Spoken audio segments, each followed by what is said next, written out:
అట్లా ఉండాలి. కానీ ఒక ముస్లిం ద్వేషం పెట్టుకొని వాళ్ళ చుట్టూ ఈ పొలిటికల్ గేమ్ ఆడడం అనేది చాలా దిక్కుమాలిన దరిద్రం కూడా చర్య. సార్ పార్లమెంట్ ఎన్నికల తర్వాత సార్ ఇక్కడ సార్ సతీష్ ఇక్కడ పార్లమెంట్ ఎన్నికల తర్వాత బీఆర్ఎస్ నుంచి చాలామంది ఎమ్మెల్యేలు కాంగ్రెస్ పార్టీకి వస్తారని చెప్పి కాంగ్రెస్ మంత్రులు చెప్తున్నారు.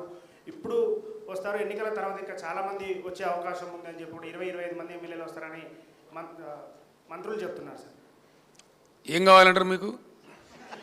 ఎందుకు ఎమ్మెల్యేలు వస్తారంటున్నారు? మీరు మీ దగ్గర ఏమైనా సమాచారం ఉందా? నేనేమంటున్నా అంటే,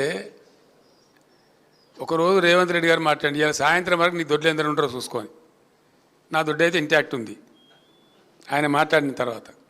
ఇది కూడా అంతే ఉంది. రెండవది, ఈయననేరే బీజేపీలకు జంపు కొడతాడని కాంగ్రెస్లోనే చాలా అనుమానాలున్నాయి డెఫినెట్గా. ఎందుకంటే ఆయన కేసులు కొలిక్కి వస్తున్నాయి. ఓటుకు నోటు కేసు ఏదైతే ఉందో అది భయంకరమైన కేసు, రెడ్ హ్యాండెడ్గా ఆయన పట్టుబడ్డ కేసు. ఆయన తప్పించుకోలేడు కూడా, ఎవరు తప్పించలేరు.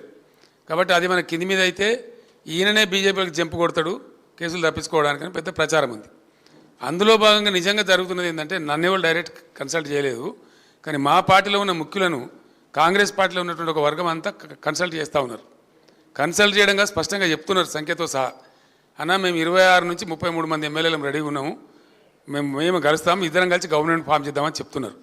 మరి రేవంత్ రెడ్డి తదాస్తు దేవతలు ఉంటారు పైన, మరి అటు నుంచి ఇటు వస్తారో ఇటు నుంచి అటు పోతారో చూద్దాం ఏం జరగబోద్దు. సార్ మీరు ఇందాక జాతీయ స్థాయిలో బీఆర్ఎస్ మళ్ళీ బలపడుతుందన్నారు. ఈ అసెంబ్లీ ఎన్నికల తర్వాత ఇది చాలా చర్చ జరిగింది, బీఆర్ఎస్ టీఆర్ఎస్గా మారిపోతుంది అనేది. దీని ఆఖరి జరగదండి, నేను చెప్పిన కదా బీఆర్ఎస్గానే ఉంటుంది, no doubt about it. KCR గారు ఇక్కడ సార్ ఎంతో సంక్లిష్టమైనటువంటి అంతర్జాతీయ విషయాలను సైతం సరళంగా సూటిగా